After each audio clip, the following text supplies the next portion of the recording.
Howdy, Cowboy Gamer here, and you're listening to the third episode of the Portable Gaming Podcast. And I am super excited because today, when I release this is going to be, to date, my best episode ever. And to prove that, I'm going to let you see a little tidbit what you're in store if you listen through this entire podcast.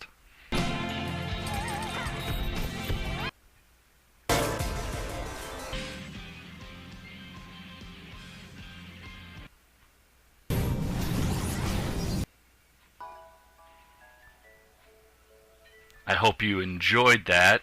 I just wanted to give you a little idea of what's coming up if you were able to catch all of that. But sit back, relax, and enjoy. Today, as always, I will be breaking up my podcast into segments again on YouTube. It worked really well. Some of the people that wanted it broken up so they could just listen to certain parts really enjoyed that. I still have a lot of people just listening to the full episode, so it's working both ways. And as always, I'm still solo today. I'm getting some comments from a listener, and a couple other people would be interested in hearing Cowgirl Gamer hop on this podcast. I've talked it over with her. She might come in for maybe the first segment on games we're playing, so you can get perspective on mine and hers, but no guarantees as of yet. Just maybe if you guys like this episode and leave comments saying, hey, we do really want her to come on, maybe I can persuade her. But again, it's just solo today. I had some people say they would be on the episode, but after thinking it over, the people that really wanted to be on the episode didn't really have portable gaming systems. Some of my friends have Wii U's, PS4s. They have a smartphone, but they don't really play games on them, and they don't have the couple friends I have that have a 3DS or a Vita don't really want to be on a podcast. They're just scared, really. But so we'll try it again solo today, and I'm getting also some comments that people want me to find a co-host that's suitable. I'm sorry that I have strict requirements for what I will allow, but hopefully I can find someone that meets the qualifications, and then you won't have to listen to my voice anymore. So, let's get right down to it. What are the games I've been playing over the last week or so? Now, I will start off and apologize to all of you. Last episode, I was playing Majora's Mask. I was loving it to death. But since that day, I have not picked up Majora's Mask in almost 2 weeks. And it's really annoying me because I was really enjoying the game, but I just found so many other games to play, and even fell back on a couple of old games. In fact, I hadn't picked up my 3DS up until 2 days ago, so maybe the Vita just kind of swayed me with a few things, but on the 3DS, what I've just played in the last few days, started back up with Pokemon Shuffle again. All those updates that they put in, I gave some of them a try, had a bunch of street passes, so I'm way up over my maximum heart limit, so I got plenty of playthroughs. But when I left a long time ago on Pokemon Shuffle, I was on the very last level, the very last guy, 180 as of that point, and I was of this point, and I just couldn't beat it.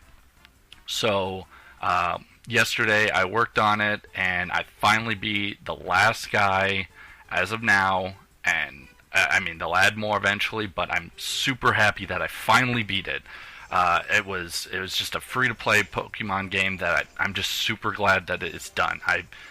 I'll come back to it when there's more updates, more levels, but as of this moment, I'm going to put it aside. I want to spend time on other games, and I don't want to come back to it for a while.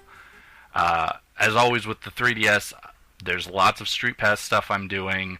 I really don't play a lot of the Street Pass games. I've narrowed it down to a bunch of them I've beaten. I've gotten past all of it, so I'm just focusing on the 3 games of Street Pass, which is Warrior's Way, and then the two new ones, Ultimate Angler and Battleground Z. Warrior's Way, I haven't conquered the entire country yet, and I really want to get that done. So I'm just saving up a ton of guys. I'm using all my Street Pass coins on that and building up my army, and eventually I will have enough to conquer the entire land. Ultimate Angler and Battleground Z, the two new games, so I'm still playing them since there's no way I've gotten those finished yet. Ultimate Angler, for just being a dumb fishing game, similar to other fishing games that Nintendo has released even on 3DS, it's pretty much the exact same thing, but I have not played any of the other fishing games. So that's why I'm still enjoying it. I'm loving the amount of different places you can go, the environments, and even though it's a very simple concept, it's fun to do. It's different than just those other 4 Street Pass games. Originally, it's got a little something different, a little more interaction. Battleground Z has a lot more interaction since you're running around trying to fight off zombies. And I really thought this was going to be the game I'd like more than Ultimate Angler. A lot of other people have been talking about Battleground Z, saying how great, how awesome, how much they go and find Street Passes, they go to Nintendo Zones just to get those 5 or 6 so they can play this more often. But I really haven't. I don't know what it is about this game that has made me not want to keep playing, but I've fallen away with this game. Kind of like the Star Wars Commander on my smartphone. I still am playing it, but without spending the money, the game just drags. I'm going to force myself to finish it, but it takes so long because each level to upgrade a component or a place in your town takes some of them like 2-3 days of time, and I only have 2 androids, so only 2 things can be getting worked on at any one time. And sitting there and starting them both and having them work and realizing one's going to take a day and a half and the other's 2 days, you seriously check maybe twice a day to pick up all your resources, and then once the piece is done, you grab an android to go do another thing. It's just, without spending money, it's going to take me probably a couple of months before I can finally beat this game at the way this game is dragging. It really pushes you. They want to be annoying, and they want their money, which is annoying, but that's how games are. However, what I've been putting most of my time into recently, and what I'm most excited about, and what really surprised me, is all of these PlayStation Plus games I've gotten now that I have a subscription. And most of you, again, are just, seriously, you should have got this months ago, and I understand that, but I waited and waited. I had to think about it. I wanted to make sure I wanted to do this, but now that I have, it is definitely one of the greater decisions I've made in the last few months, or probably of this year, in gaming. I start off with last month, so I got Murasaki's Baby and The Unfinished Swan, and both the games run between the $10-15 mark to buy it off the PlayStation Store. I do not recommend that for most PlayStation Plus games.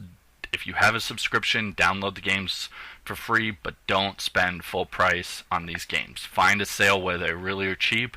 Murasaki Baby, really weird art direction, very Tim Burton-esque.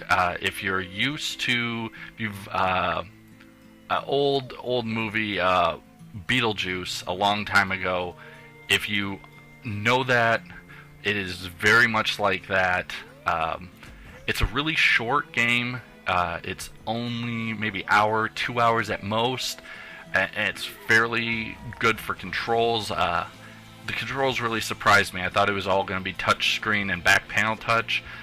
There was a moment when you do get to use the joysticks, but I was really surprised at, for as short of a game as it was, how much I was really enjoying playing it on my Vita and doing stuff and trying to get through the game. Now, for me, it took 3 hours. This is because there was a problem with my save, and about halfway through the game, it stopped saving. and right at the end, right when I was about to get to the cutscene to finish the game, and I was just almost there, my game crashed. So I had to restart, and I was only about 1/3 of the way in originally, so I had to read everything all over again. That was annoying. But it still made me realize how great of a game it was. There was one moment where I was playing on my Vita, and I went through a door, and I looked down kind of at my hands, and you realize that you're holding your Vita upside down.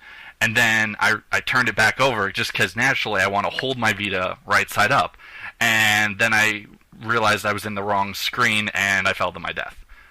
And it was just a weird realization that, yeah, you died, it's not that big of a deal. You start back just a little bit, and you keep going. But it was just that weird, amazing thought, holding your Vita and realizing it's upside down, and it really doesn't matter which way it's going for that level. And those types of things just really amazed me and made me realize how great of a game this was, and a good PlayStation Plus game.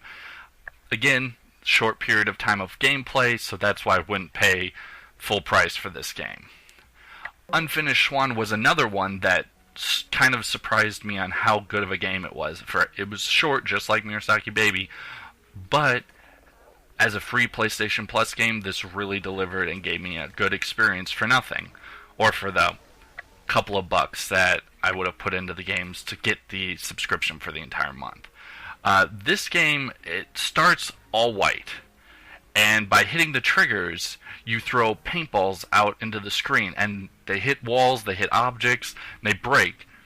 And by doing that, you kind of see where you are in this room, a hallway, and you're able to feel your way out around the world with a blank slate. So you can't just start throwing paint everywhere, otherwise everything turns black, and then you still can't see. It just went from full white to full black. But if you throw out a couple, you'll hit those walls, you'll see where your wall is, where an obstacle is, where water, all those types of things. And that's how you progress. And as the levels go, sometimes though, the paintballs aren't always black, they're water balloons, so the water disappears, or they're different colors. Sometimes you're in a night scene, and so your paintballs are actually black. Really different types of ways of playing this game, and really, really interesting. The game goes later, and eventually it allows shadows, but shadows only where the sun is visible, and so you can gain those shadows, and that's all they're going to give you. So you still have to throw black paint to figure out some stuff, but things like that really made the game enjoyable. And so I didn't have a problem when, after 2 hours, I finished this game. And there are great aspects. There are times where you have to just run. You can't just go nice and slow. But super great, weird game that I love the concept, and I wouldn't mind seeing another game do something similar that gives a lot larger of a game. The other two games I've been doing for my Vita are Super Exploding Zoo, which I got this month for my PlayStation Plus subscription, and Minecraft. We'll first talk about Super Exploding Zoo. Weird concept again. You expect that now with PlayStation Plus, these indie games. Super Exploding Zoo, you start off with an animal, you go around, you run into other animals, they're in pens, or they're in different places around the level, and you kind of create a large ball of animals and then run into aliens that are invading the zoo, and that's how each animal has a different power of explosion that does so much damage to an alien. Also, all the animals have different abilities. Some make great land bridges, some open walls, some dig, some explode kind of landmines, stuff like that, which makes it a really interesting gameplay experience. Now, as of this moment, I've put about 5 to 6 hours of gameplay into this, and I have not beaten it. No, I'm not a bad gamer. I've had to restart this game 3 times now, and it annoys me to death. The amount of times there's an overworld, and there's kind of 4 worlds. Each world has about 20 levels in. I've always gotten to World 3. Somewhere in there, there is a problem. My save data is corrupted. Something goes wrong, and I have to restart the game. I've had to completely erase my data file and start back and re-download the game to start back over. And this is my third playthrough, and it blows my mind. I keep getting say, do you want to send a report to Sony? And I say, yes, I'll send a report to Sony. But I know in my mind that they're not going to fix this game for a couple of months probably. After so many reports have gotten in, they're just like, you're just that 1%. We don't have to deal with you yet. But for being a PlayStation Plus game, people are playing this, and if it's happening to other people, there's a lot of people getting annoyed. This game has horribly long load time to start up the game, and it really doesn't have too much in the game, except on occasion, when you beat an entire world or certain levels, you just get this white loading screen, and sometimes it goes away pretty quick in a couple of seconds or 30 seconds, and sometimes it just bugs. And then 5 minutes later, it's still playing the music like it's loading, but it's never going away. So you have to crash the game, and sometimes when you crash the game, that's when you corrupt your data. Really annoying. I'm just back to that part. I've actually made it the farthest. I've only like 3 levels past the farthest point I've ever been. If this wasn't a free game and it wasn't such a great concept, I would have stopped playing long ago. But I kind of like the idea of creating these giant death balls of animals and just running into zombies and watching it all blow up. Great. If you have I think this is cross-buy on PS3 or PS4, definitely go and look it up. I hope you have a PS Plus account. I think this was an $11 game on PlayStation Store, so hopefully you can get it cheaper. Find a deal. This is one of those games. Actually, all 3 of these I definitely recommend if you can get cheap enough. Minecraft. As I said before, I'm getting completely sucked in. It destroys my life. I decided to get this game, as I said before, to do one thing, and I'll put up the photos I've been taking in this podcast so you can see what I've been trying to do. I've had some great realizations in this game. I go in and I meet an enemy that I'm like, I didn't know you were here, or I go digging underground and I just hit this chasm underground. I'm like, I just look around, I'm like, wow, this is horrible graphics, but they just really nailed the impact of opening out into this giant underground world and how awesome that is. Again, it's Minecraft. You're digging a lot, so there are long stretches where you just have to mine out a giant branch mine and try and get ores or iron or gold or whatever. One problem I have with the Vita version, and I know Microsoft owns it, which hurts me a lot because I don't know if they're going to patch this game or fix it or do anything that's wrong with the bugginess. There's just a couple.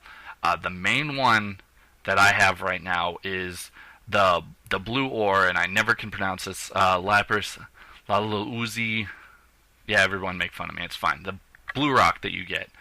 I've gone in, and there's a way on the crafting table that you can turn 9 pieces into a block. And you can do that for tons of ore. Turn it all in a block to save on space. In the Vita version, you can also undo these blocks and turn these giant blocks into 9 of that ore. Except for this blue lapis. That is the only one that is not available to break. You can't lay it down on the ground and hit it with a pick to break it. You can't do anything to break this block into multiple pieces, which annoys me because one of my projects I'm working on requires a lot of blue for dyes, and this is how you get blue dye.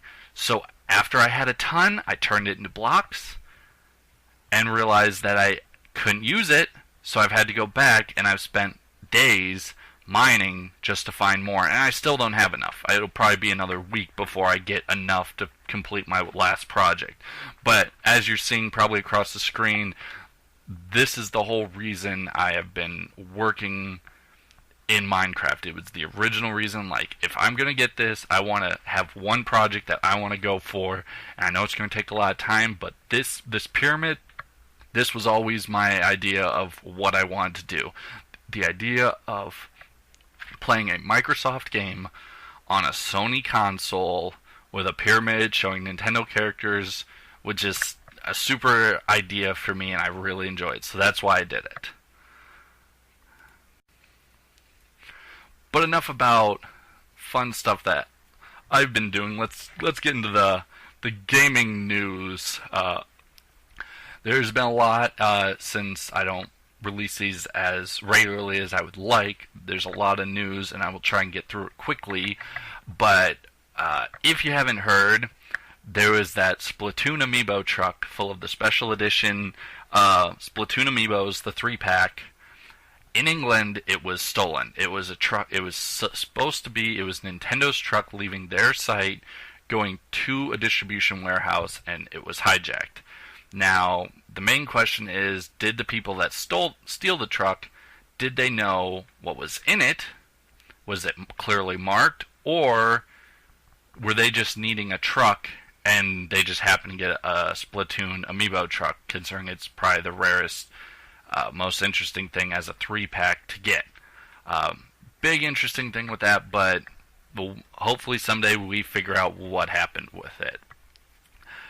Next, there are counterfeit amiibo popping up in Brazil and Brazil sites for eBay of buying things. Mario, Samus, Link, and Pikachu so far. There are probably going to be more. This is a major product, and if people aren't looking well enough, they're going to get a bad product, which is sad. It's cool that these things have gotten so big that people are trying to create counterfeits. Just not great for the market and the people buying them, because someone is not going to realize what they're doing, and they're going to buy this, and they're going to be super sad. A lot of big stuff with the Lucas is joining Smash Brothers on June 14th. There's going to be a whole little mini report. I don't know if you want to call it a direct, but something. They're going to talk about Smash, the DLC. There's the Splatoon DLC, the outfit stuff and all that, but there's going to be a lot, and there's probably going to be a lot more where Nintendo will say, hey, you guys really enjoy this game, we're going to give you more of it, and people are probably going to freak out, as usual. NX might be using Android as an OS. Nintendo denied that original statement. It was seen in a Japanese newspaper, or a Japanese article, that NX might be using Android. Now, Nintendo officially denied this statement a day later, or 2 days later. However, that does not mean it is not true. Nintendo has denied statements that have turned out to be true. I don't have a list. IGN did a little article showing what statements they had denied that were later true. Whether they were denied and then Nintendo was like, maybe this is a good idea, and then did it, but they still denied these statements, and so this is still possible. What it means for gaming, probably a lot easier to get some smart device games onto their console. Might be easier that way, but people, whenever they think Android, they think smart device, and they think low powerful smartphones, tablets, and they don't think that's awesome. But Android can really be, it is open source, it's Google, it can be anything you want it to be. You can use all of it or parts of it, you can use any aspect you really want, which makes this really viable for doing anything, because it can be what you want. Which would make a great console, and as much as Nintendo's denying this, if it turns out to be true, it's not a horrible idea, and I'd look forward to seeing what Nintendo could do with that technology in one of their consoles. Now, Nintendo's never done that. They've always created their own stuff to make it harder for other people to get access to their consoles and to understand how all their inner workings work, but this would simplify things and make everything a lot easier. They wouldn't have to create their own operating system their own interfaces and everything, they could just use something out there already.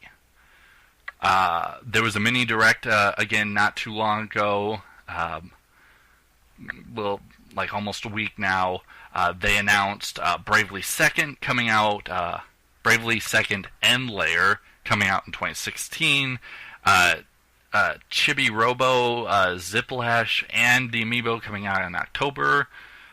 There's an Amiibo figure bundle you can pick up if you want. Pokemon Super Mystery Dungeon for 2015. Mario and Sonic at Rio 2016 Olympic Games announced for 2016. This is announced for both consoles, the Wii U and the 3DS. Each one has their own like kind of separate special thing. The 3DS has golf. We already have Mario Golf, so it's probably going to be really similar to that, but it's coming out. And LBX, or Little Battler's Experience, comes out August 2015. There's also Natsumi is releasing sometime this summer, Gotcha Racing for 3DS, and then sometime this year, Brave Tank Hero. Natsumi had Harvest Moon, still has Harvest Moon the name pretty much, so we'll see what happens with all of these games. I think most of these games really don't interest me that much, other than Bravely Second, because of how great of a game it was. The first one, Bravely Default, how great it was on 3DS, how much fun I had playing through the whole game. And I'm not really liking the Chibi Robo Ziplash game, but the fact that there is an Amiibo is interesting. It is going to be a single Amiibo with a game. The fact that all these other waves and stuff have been tied to giant names and groups, but this is just one Robo or one Amiibo for this game. It's not going to have a bunch like Mario Party 10 did, just a single one. But I'll look forward to seeing what's going to happen with that. I'm hoping maybe Mario and Sonic Olympics, they use Mario and Sonic Amiibo to do something. But again, we'll see. The LBX could also release its own Amiibo or two to go with it. But there's so many different mechs and stuff that you can make. I don't know how they would pull off that unless they just kind of did the main idea of the mech. Sony has a lot of weird games coming out soon, so they have released information for, and I'm going to do my best to pronounce these. I apologize. I don't know Japanese, and some of these are a little weird, but Yaru Nai Kune, which comes out August 27th, 2015. I tried to look up some information. I really don't understand much about this game. Mighty Number 9 is kind of cross-buy for everything. It's going to be coming out on 3DS as well, I think, if I remember right.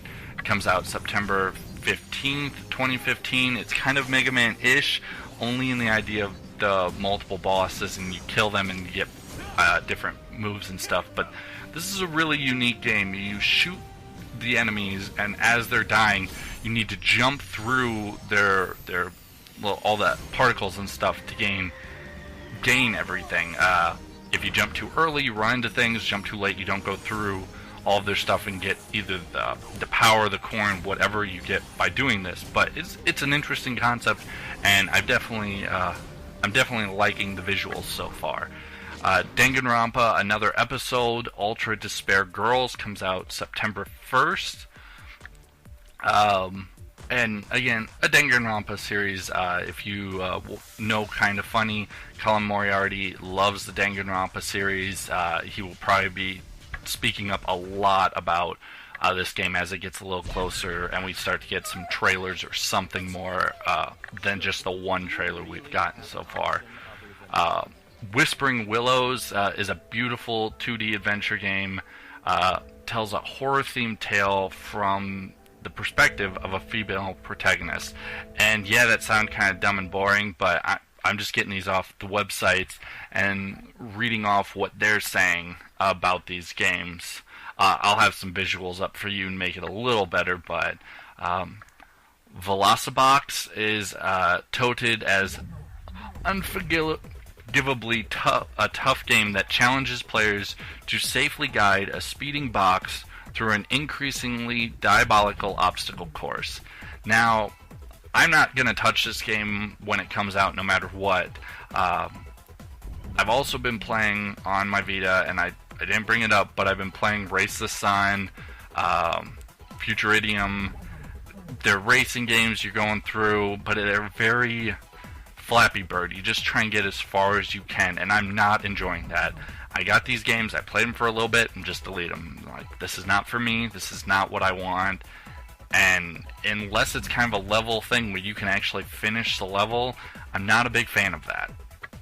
I want to beat the game, I don't just want to keep going and get it as far as I can. Now, Back to Bed is a little weird of an art style, very MCS-er, but I kind of liked what I was seeing, and just based off the visuals, if the game has a similar aspect, I think I'd still pick this up just because of how it looks.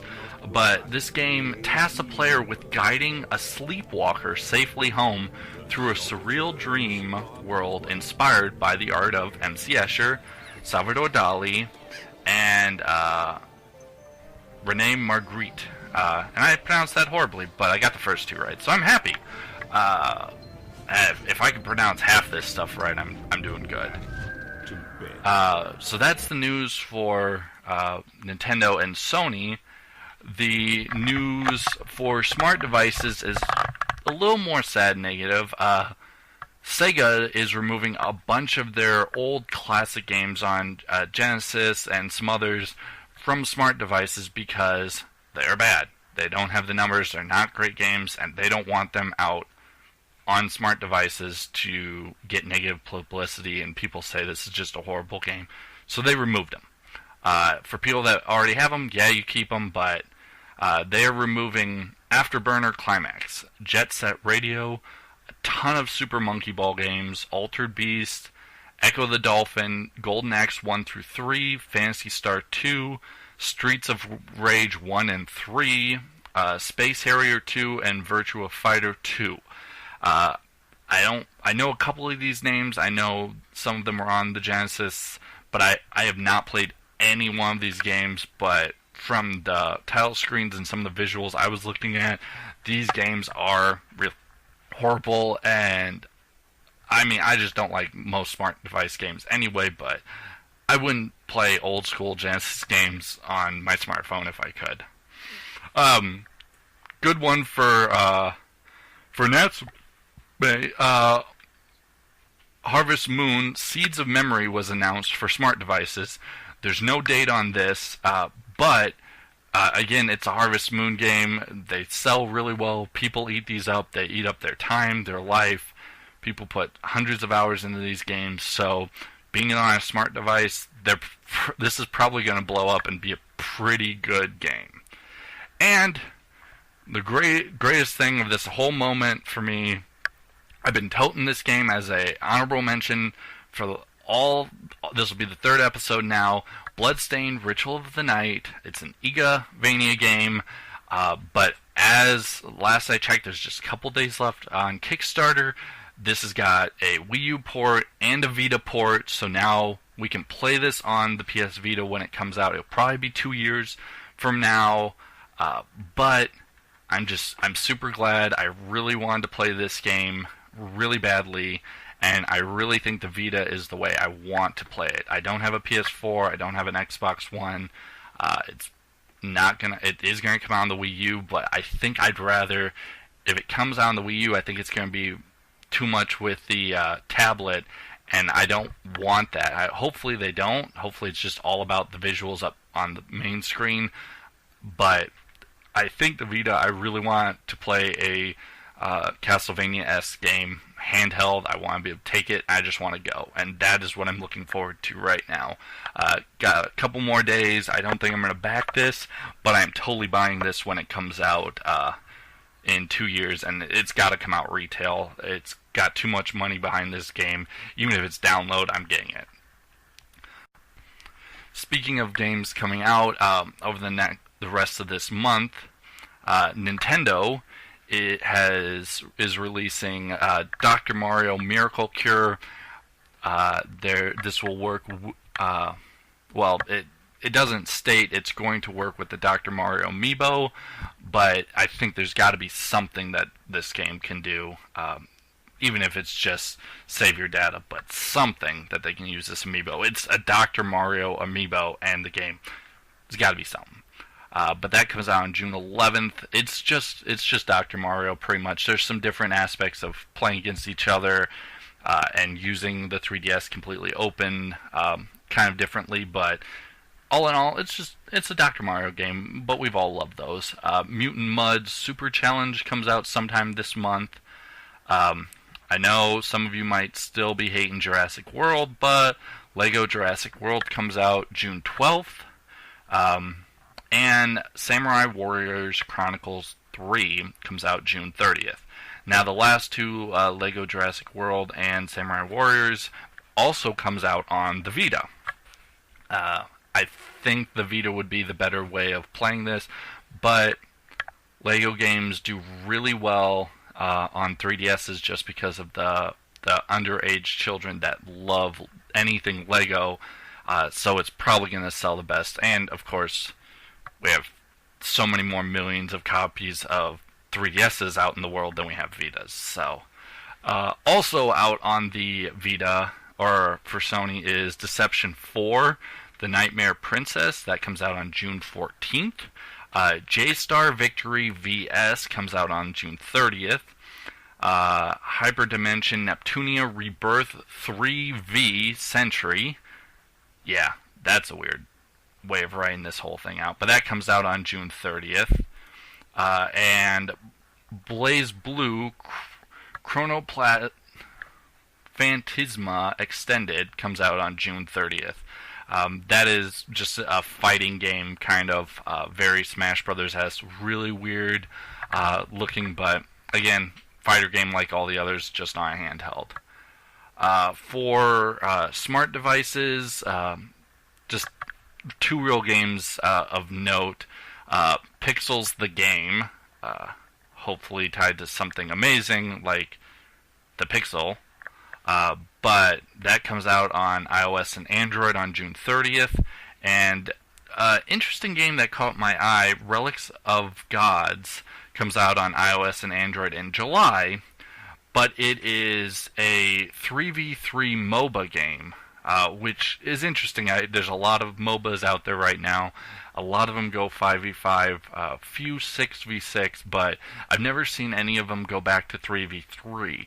So, and the fact that this is a MOBA game on smart device is just kind of interesting.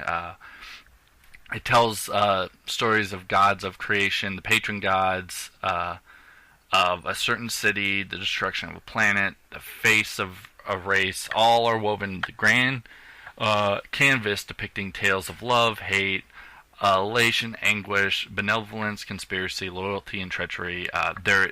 Some of the cool things, there's going to be 51 heroes and 15 races on this game, and that's a lot for a smart device game. And again, for most MOBAs have to have a lot of heroes. Dota's around 100, but half of that on a smart device. I'm interested to see how this controls and what they do. And I'm going to keep an eye on this. I don't know if I'll play it, but I'd like to know a little bit more, just because I'm curious about it.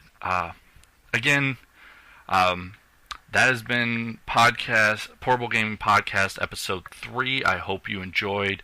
I ran through this really fast. I didn't want to bore you. A couple people have been saying for an hour with only one host, it's not very much. And I get on to a drawl, and my voice gets a little boring. So I'm shortening it up. I'll try and keep these a little faster. Hopefully you've been enjoying all the visuals that you've got if you've been actually watching this on YouTube and not just listening to it on your phone and not looking. But I hope you've been enjoying this. The production value I've put into this podcast.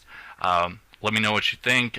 If you really would rather just listen to this podcast and you don't want to see all these visuals, then let me know, because this takes a lot of effort, and this is part of the reason why a crew of one is I'm not able to put these out weekly, just because of the amount of effort that goes in, and I already don't have a lot of time, so this is kind of just a side project for fun. But I wanted to try this out, see if I get more views, see if you guys like it a lot more. I've got a new review on horseback that just came out yesterday. Go check that out. I will try and be getting more with that series. The problem is just the amount of times that I'm able to be on a horse isn't as much as I would like, so it's not easy to find time to film these reviews. We might be trying a little different shift on that on reviews on horseback. The channel, keep your eye on it, and hopefully some new ideas will come out of it. I've got some stuff I'm working on, but we'll see what comes up, and hopefully you guys enjoy it. But that's it from me. I hope you enjoyed the episode, and as always, you can check out all my other channels, my other my reviews, all the other ideas I have on all my channels. Subscribe, like this, and as always, enjoy your video games.